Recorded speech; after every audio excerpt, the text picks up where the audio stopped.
February 1945. The volcanic ash beneath private first class. Takeshi Watanabe's boots still held the warmth of yesterday's sun, but the air inside the limestone cave carried the damp chill of a tomb. He pressed his back against the rough coral wall, feeling the cold seep through his thin uniform, and listened to the sound that had become the rhythm of his existence. The distant percussion of American naval guns, the whistle of falling shells, the thunder of explosions that shook loose fragments of rock from the cave ceiling. Outside, somewhere in the labyrinth of Peleliu's Umurbrogol mountain, Marines were advancing.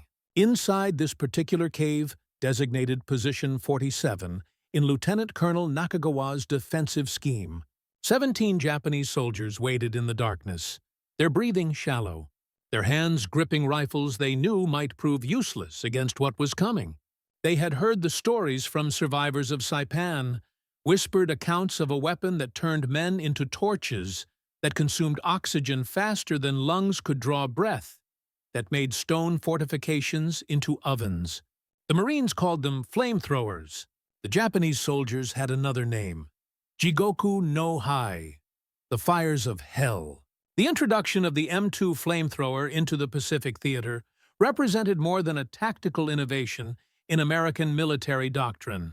It represented a fundamental transformation in the psychology of island warfare, one that would shatter the centuries-old warrior code that had sustained Japanese fighting spirit since the days of the samurai. For men raised on the principle of death before dishonor, trained to view surrender as the ultimate shame, taught that to be captured was to forfeit not only one's honor, but one's humanity itself. The flamethrower presented a horror that transcended traditional notions of battlefield courage. It offered not the clean death of a bullet, not the honorable end of close combat, but something far more primal and terrifying. The prospect of burning alive in darkness, of suffocating in superheated air, of feeling skin blacken and blister while consciousness remained. And in confronting this weapon, Japanese soldiers discovered that even the most deeply ingrained ideological convictions could be consumed by the same flames that devoured flesh and bone. The path to this moment had been forged across thousands of miles of Pacific Ocean, through a progression of island battles that revealed both the strengths and limitations of Japanese defensive doctrine.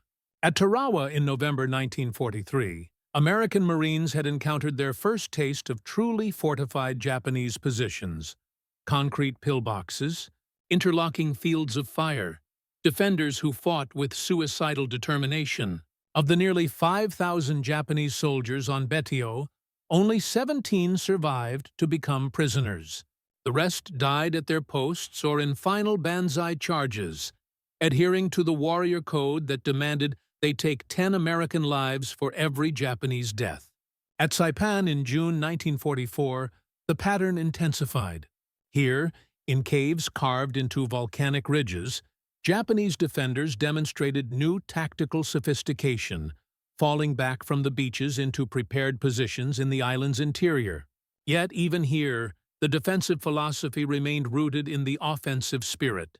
Massive counterattacks, suicidal charges, civilian populations throwing themselves from cliffs rather than face capture.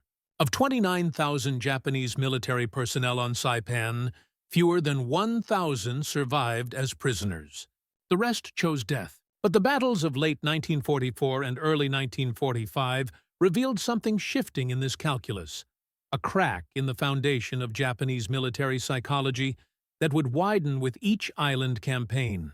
At Peleliu in September 1944, Lieutenant Colonel Kunio Nakagawa abandoned the traditional Japanese doctrine of attempting to destroy the enemy at the waterline.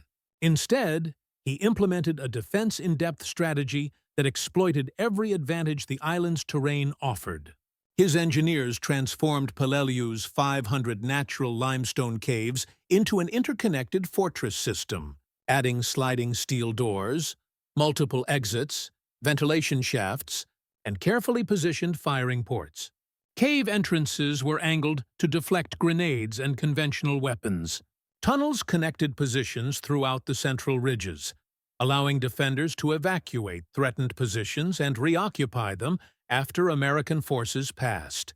Artillery pieces were mounted on rails, allowing them to fire and then be pulled back into protective caves before counter-battery fire could arrive. It was a masterpiece of defensive engineering, and it turned what American commanders expected to be a 3-day operation into a 73-day nightmare that cost the 1st Marine Division 3,600 casualties.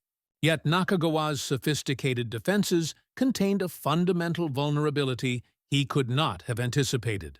His cave systems, designed to withstand naval bombardment and conventional assault, were perfect killing chambers for a weapon the Japanese had not encountered in significant numbers before: the portable infantry flamethrower.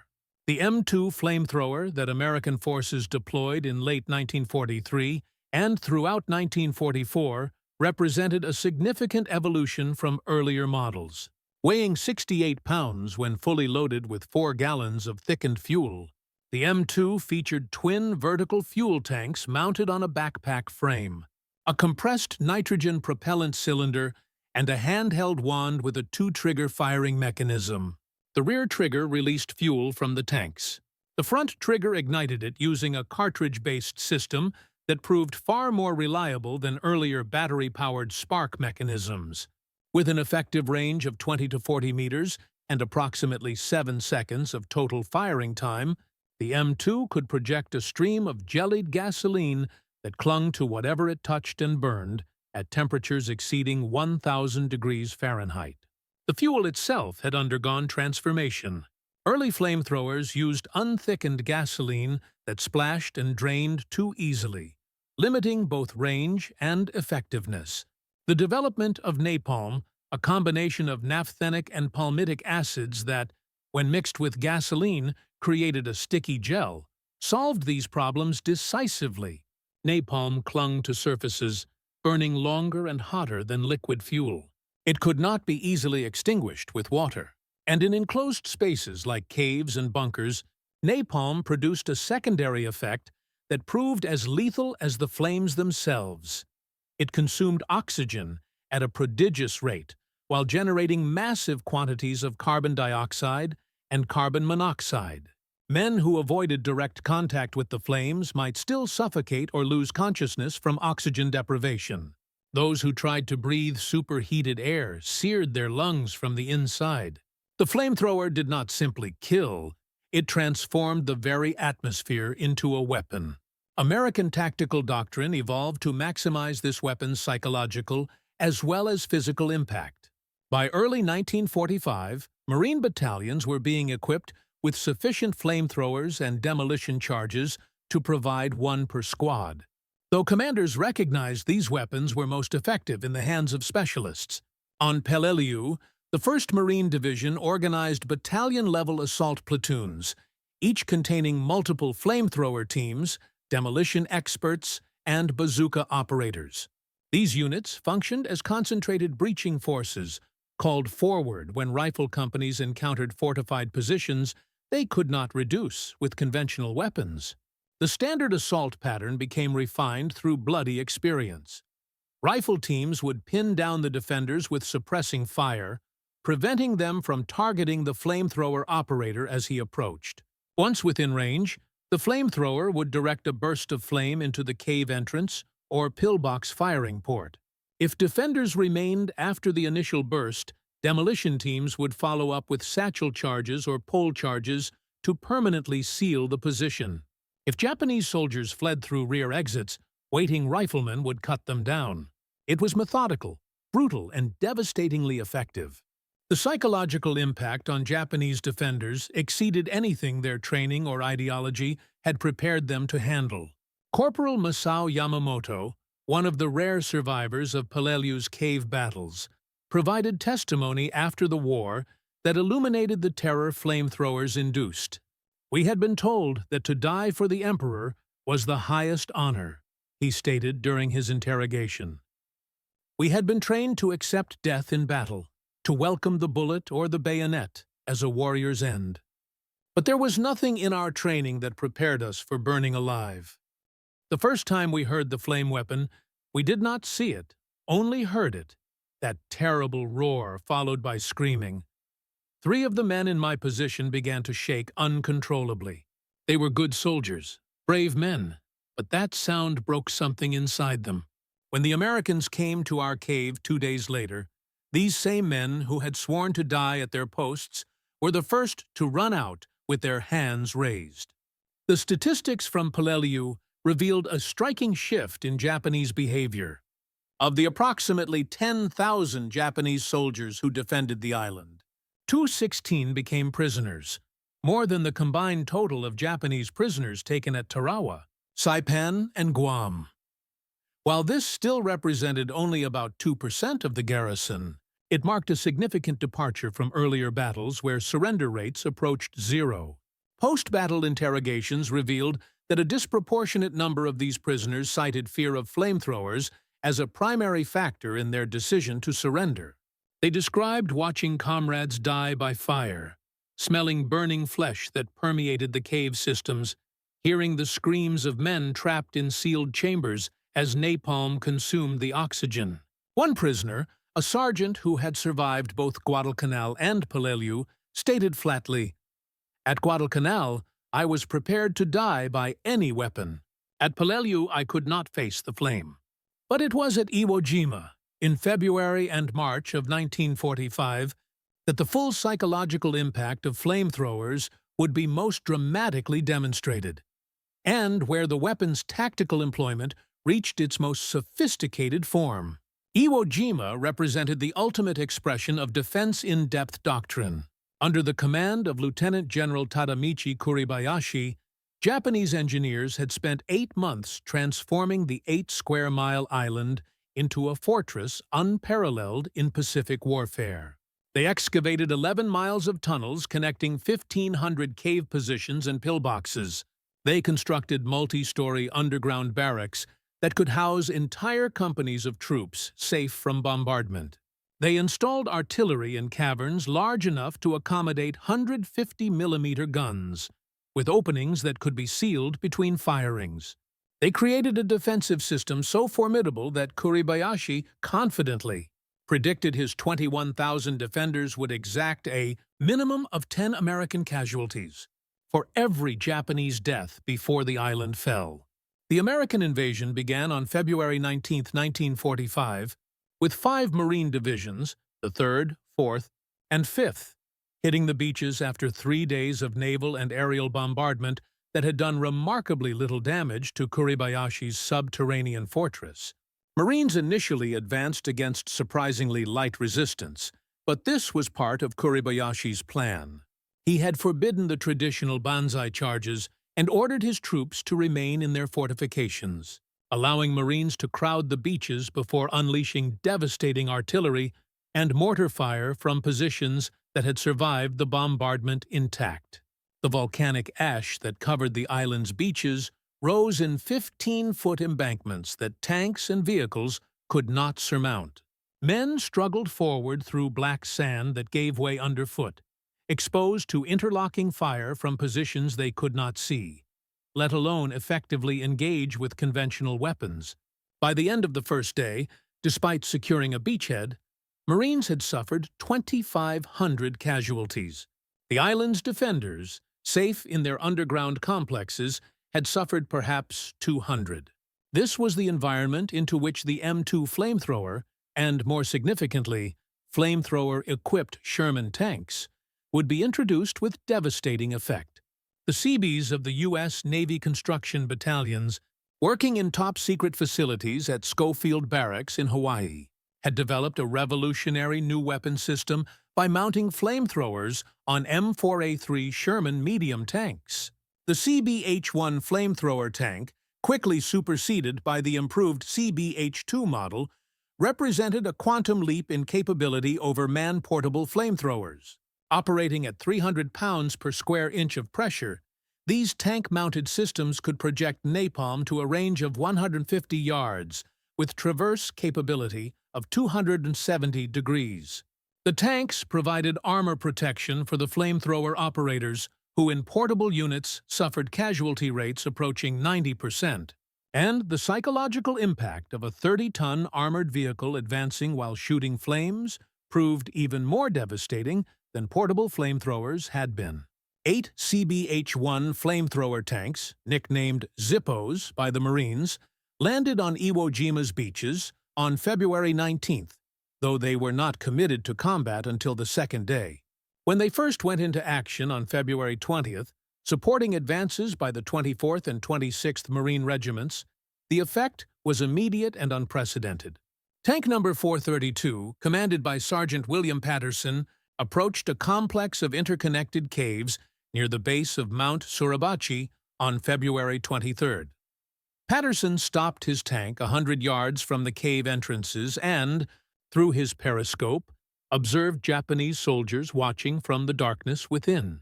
Rather than immediately attacking, Patterson triggered a short demonstration burst, shooting flames into the air where the defenders could clearly see the weapon's range and power. The psychological effect was instantaneous. Japanese soldiers began fleeing from rear cave exits, abandoning positions they had been ordered to defend to the death. Marine riflemen, stunned by this unprecedented behavior, initially failed to fire on the retreating enemy. Within 30 minutes, an entire defensive sector had collapsed without the flame tank firing a single shot directly at enemy positions. This represented the first recorded instance of mass abandonment of defensive positions by Japanese forces in the Pacific War.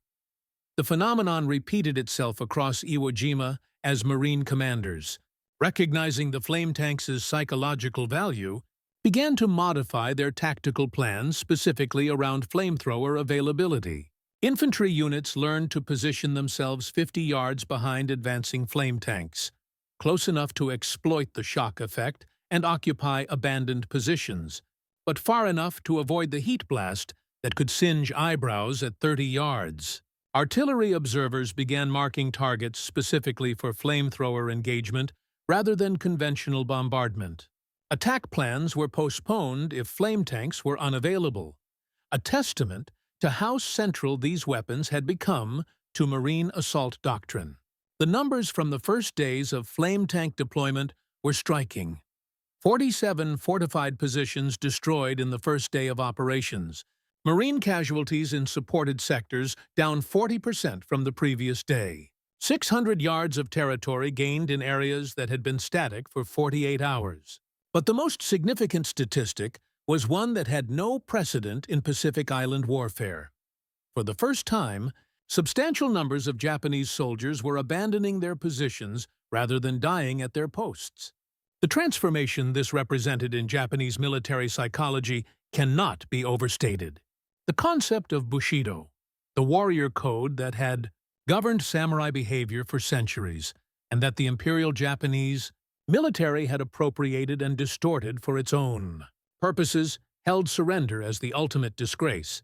The principle of death before dishonor was not merely a slogan, but a deeply ingrained conviction reinforced through every level of military training and social conditioning. Japanese soldiers were taught that to be captured was to cease being human, that prisoners of war deserved no honor and no mercy, that their families would be shamed by their survival. The military code required that each soldier kill at least 10 Americans before accepting his own death. Surrender was literally unthinkable. The word itself was absent from much of the military lexicon. Yet at Iwo Jima, flamethrowers were making the unthinkable not only thinkable but, for increasing numbers of Japanese defenders, preferable to the alternative.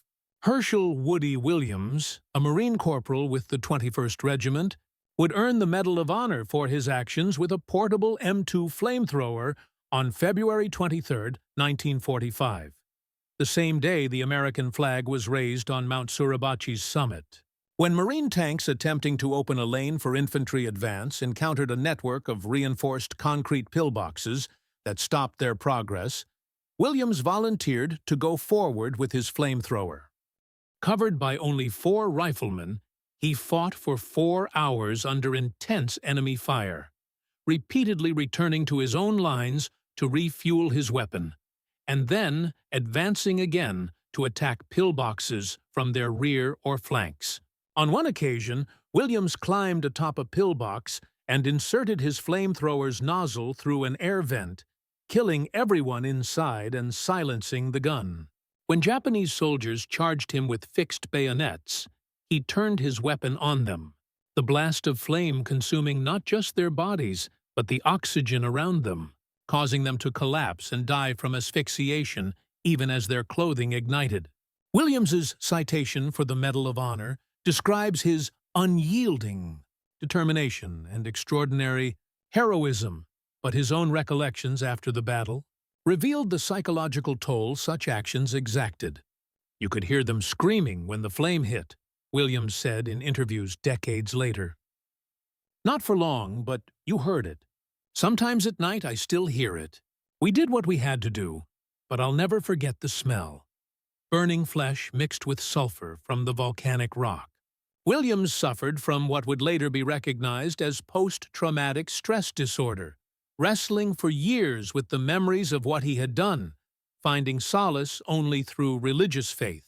But in February 1945, as Japanese defenses throughout Iwo Jima's southern sector crumbled under the sustained flamethrower assault, Williams represented the sharp edge of a weapon system that was fundamentally altering the calculus of Pacific warfare. The cost of operating portable flamethrowers remained horrifyingly high. Of the approximately 335 flamethrower operators deployed on Iwo Jima, casualty rates in some battalions reached 92%, the highest for any specialized military unit in American history. The reasons were straightforward and deadly. Flamethrower operators had to approach within 20 to 40 meters of enemy positions to use their weapons effectively. At that range, even mediocre marksmen could hit their targets, and Japanese defenders, far from being poor shots as American propaganda sometimes claimed, proved devastatingly accurate. The distinctive profile of the flamethrower backpack made operators easily identifiable. The brilliant orange flames marked their positions clearly for every enemy soldier within visual range. Lieutenant General Kurabayashi had issued specific orders designating flamethrower operators as priority targets, and Japanese defenders did everything possible to kill these men before they could bring their weapons to bear. The average combat lifespan of a flamethrower operator in action was estimated at 4 minutes. Not the total time they served on Iwo Jima, but the time from when they first engaged an enemy position until they became casualties.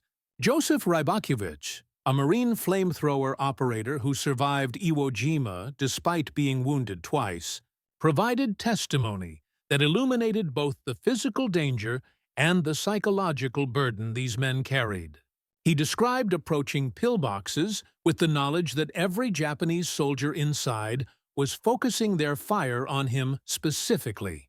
He recounted the heat radiating from his own weapon, the chemical smell of napalm mixed with the sulfur stench of Iwo Jima's volcanic terrain, the weight of the equipment that left him exhausted within minutes of combat operations, and he spoke of the moral complexity of his role. In the caves, especially toward the end, when Japanese soldiers were running out of ammunition, you never knew how many people were hiding. Women, elderly, perhaps even children pressed into service. The flamethrower didn't discriminate. It killed everyone in an enclosed space, combatant and non-combatant alike. I did my duty, but I've carried those flames with me every day since. General Kurabayashi himself recognized the strategic implications of American flamethrower tactics. In his final report to Imperial headquarters, transmitted on March 17th as American forces closed in on his command bunker, he wrote, "The enemy's special flame tanks have proven more effective than all their artillery and aerial bombardment combined. They achieve in minutes what conventional weapons cannot accomplish in days. We have no effective counter to this weapon. The Americans have not just superior numbers, but superior imagination." It was a remarkable admission from a commander who had crafted one of the most sophisticated defensive positions in military history, and it acknowledged a fundamental truth. The flamethrower had rendered obsolete the defensive doctrine that had sustained Japanese resistance throughout the Pacific War. by late March 1945, as fighting concentrated in the Bloody Gorge area of northern Iwo Jima, where Kuribayashi's final 3,000 defenders made their last stand. All operational flamethrower tanks, 6 of the original 8+4 reinforcements, rushed from Hawaii, concentrated for a coordinated assault. On March 21st, these tanks consumed 8,000 gallons of napalm mixture in a single day, a record for the campaign. They destroyed more than 800 Japanese defensive positions and killed or forced into the open defenders who had resisted weeks of conventional assault. Marine casualties, while still significant at 92 killed and 257 wounded that day, represented a fraction of what conventional assault tactics would have cost. Post-action analysis estimated that flamethrower tanks reduced American casualties at Iwo Jima by approximately 5,000 men, lives saved because Japanese soldiers facing the flame increasingly chose surrender or flight over fighting to the death. The final statistics from Iwo Jima told a story of transformation in both tactics and psychology. The 36-day battle cost 6,821 American lives and produced more than 26,000 total casualties, the highest in Marine Corps history. Japanese losses were nearly total. Of approximately 21,000 defenders, only 216 survived as prisoners. Yet that number, 216 prisoners from an island garrison, represented a figure higher than the total for Tarawa, Saipan, and Peleliu combined. And interrogations revealed that a significant percentage specifically cited fear of burning alive as their reason for surrendering. One captured officer, asked why he had abandoned his position after years of training that emphasized death over dishonor, responded simply, "You cannot order a man to burn. You cannot train a man to accept that death. It is beyond what the spirit can endure." The broader implications extended beyond any single island. The Marine Corps immediately requested 54 additional flamethrower tanks for future operations. The Army, observing Marine success at Iwo Jima, accelerated its own flamethrower tank program. By June 1945, 70 new CBH-2 model flame tanks were ready for Operation Downfall, the planned invasion of the Japanese home islands. The weapon that Japanese soldiers had come to fear more than any other in the American arsenal was being mass-produced for what military planners anticipated would be the bloodiest campaign of the war. Plans for invading Kyushu projected casualty figures that staggered imagination. Estimates ranged from hundreds of thousands to over 1 million Allied casualties, with Japanese military and civilian deaths potentially reaching into the tens of millions. Flamethrower tanks were expected to play a central role in reducing these projections by breaking Japanese defensive resistance more quickly and with fewer American casualties than conventional assault methods could achieve. But Operation Downfall never occurred. On August 6th and 9th, 1945, atomic bombs destroyed Hiroshima and Nagasaki, and on August 15th, Emperor Hirohito announced Japan's surrender. The invasion that would have employed flamethrowers on an unprecedented scale became unnecessary. Yet the psychological impact of flamethrowers on Japanese military psychology had already been demonstrated across thousands of miles of Pacific islands, in hundreds of caves and pillboxes, through the testimonies of the few who survived to speak of what they had witnessed. The weapon had accomplished something that American industrial might, naval supremacy, and tactical superiority had not fully achieved. It had broken the myth that Japanese soldiers would always choose death over surrender. The symbolism of the flamethrower as a representation of American material abundance versus Japanese spiritual discipline proved darkly ironic. Japanese military doctrine had emphasized spirit over material, courage over technology, the warrior's will over the enemy's weapons. Soldiers were taught that American forces, raised in luxury and comfort, lacked the spiritual strength to prevail in close combat against men who welcomed death. Yet the flamethrower represented not just technological superiority, but a willingness to employ that technology with ruthless efficiency in the service of tactical objectives. It demonstrated that American forces possessed not only superior material resources, but the imagination and determination to develop and deploy weapons, specifically designed to neutralize Japanese defensive advantages. The jellied gasoline, burning at 1,000 degrees, was as much a product of American industrial chemistry and military research as it was a product of the battlefield necessity that drove that research. For the Marines who operated these weapons, the flamethrower existed in a morally complex space. It was simultaneously the most effective tool for reducing fortified positions and saving American lives, and a weapon that induced psychological trauma in those who wielded it that would last for decades. Woody Williams struggled with PTSD for 20 years before finding peace through religious faith. Joseph Rybakiewicz carried memories of screams and the smell of burning flesh for the rest of his life. Tank crews reported severe psychological trauma from their role in what one commander frankly called slaughter. Maintenance crews found human remains fused to tank tracks, requiring blowtorches to remove. The weapon's effectiveness could not be separated from its horror. Yet the alternative, continuing the island-hopping campaign with conventional weapons alone, would have cost far more lives on both sides.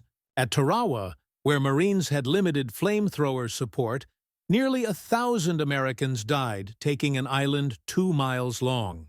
At Peleliu, where flamethrowers saw more extensive use, casualties were high but lower per day of fighting than Tarawa had been. At Iwo Jima, where flamethrower tanks reached their full tactical employment, the battle was horrifically costly. But post-action analysis estimated 5,000 American lives were saved by these weapons' deployment. The calculus was brutal but unavoidable. Flamethrowers killed efficiently and terrifyingly, but they also saved the lives of Marines who would otherwise have died in frontal assaults against positions that conventional weapons could not reduce. The Japanese soldiers who faced these weapons and survived to speak of them described a transformation in their understanding of war and honor. The Bushido code that had shaped their military training emphasized dying well over living with shame. But the flamethrower presented a form of death that existed outside the warrior code's framework. There was no honor in burning alive, no dignity in suffocating in darkness as napalm consumed the air. The code taught acceptance of the bullet, the blade, the close embrace of hand-to-hand combat. It did not, could not, teach acceptance of immolation. And so, for the first time in significant numbers, Japanese soldiers made a choice their training had told them was impossible. They chose life with dishonor over death by fire. This transformation did not happen easily or universally. Of the hundreds of thousands of Japanese soldiers who defended Pacific Islands, only a tiny fraction surrendered. The vast majority chose death, by American weapons, by their own hand, or in final suicidal charges that achieved nothing beyond their own annihilation. But the fact that any surrendered at all, that the percentage increased from effectively 0 at Tarawa to over 1% at Iwo Jima, that prisoners specifically cited fear of flamethrowers as a reason for their surrender, demonstrated that even the most deeply ingrained ideological conditioning had its limits. Human beings, regardless of cultural background or military indoctrination, share certain fundamental instincts, and the instinct to avoid burning alive proved stronger than the ideology of death before dishonor.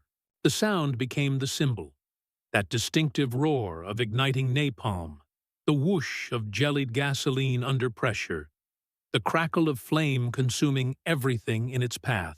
Japanese soldiers who heard it once never forgot it. Those who saw it and survived never wanted to face it again. And those who experienced it felt the heat and smelled the burning and somehow escaped with their lives, found that the experience had transformed them in ways their training could not encompass. They had confronted something beyond the normal parameters of warfare, something that rendered irrelevant all the martial philosophy and spiritual preparation they had absorbed. They had looked into the face of industrialized death, and they had blinked. In the decades after the war, historians would debate the morality and necessity of many Allied weapons and tactics: the strategic bombing campaigns, the atomic bombs, the firebombing of Tokyo. The flamethrower occupied its own category in these discussions. Unlike strategic weapons that killed from distance, flamethrowers required men to look at their enemies, to hear their screams, to smell their burning flesh. The psychological cost to operators was immediate and profound, yet the tactical effectiveness was undeniable, and the lives saved, American lives primarily, but also the Japanese lives that would have been lost in prolonged fighting or in the planned invasion of Japan, justified the weapon's use in the calculations of military necessity.